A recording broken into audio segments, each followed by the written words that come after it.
దివంగత మాజీ ముఖ్యమంత్రి వైఎస్ రాజశేఖర రెడ్డి 16వ వర్ధంతి సందర్భంగా ఆయన కుమార్తె AP Congress chief YS Sharmila ఘన నివాళులు అర్పించారు. తన తండ్రి ప్రజల హృదయాల్లో చిరస్థాయిగా నిలిచారని, ఇప్పటికీ ఎందరో తమ ఇళ్లలో దేవుడిగా పూజిస్తారని ఆమె భావోద్వేగంగా పేర్కొన్నారు. అందరికీ నమస్కారం. ఈరోజు రాజశేఖర రెడ్డి గారి 16వ వర్ధంతి.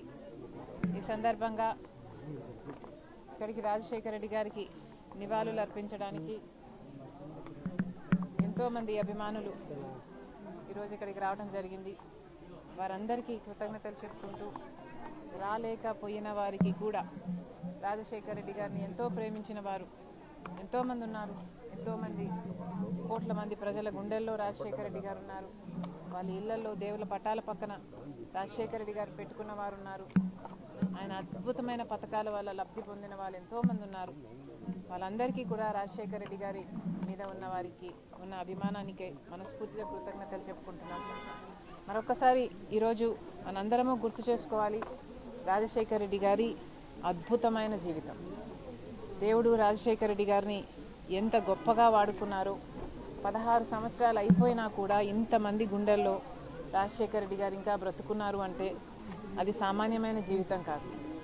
ఆరోగ్యశ్రీ అయినా, రైతులకి ఉచితంగా విద్యుత్ అయినా, ఫీజు రీయింబర్స్మెంట్ అయినా, ఇలాంటి ఎన్నో అద్భుతమైన పథకాలు రాజశేఖర రెడ్డి గారి గుండెల్లో నుంచి పుట్టిన పథకాలు. వాటన్నిటిని బట్టి మరొకసారి దేవునికే give him all the glory.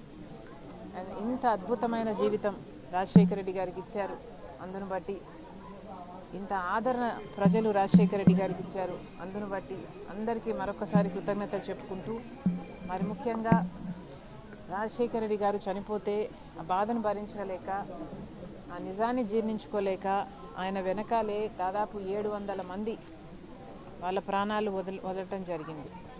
వాళ్ళందరికీ కూడా, వారి కుటుంబాలందరికీ కూడా ఈరోజు రాజశేఖర రెడ్డి గారి కుటుంబం, రాజశేఖర రెడ్డి గారి అభిమానులు మనస్ఫూర్తిగా నివాళులు అర్పిస్తున్నాం.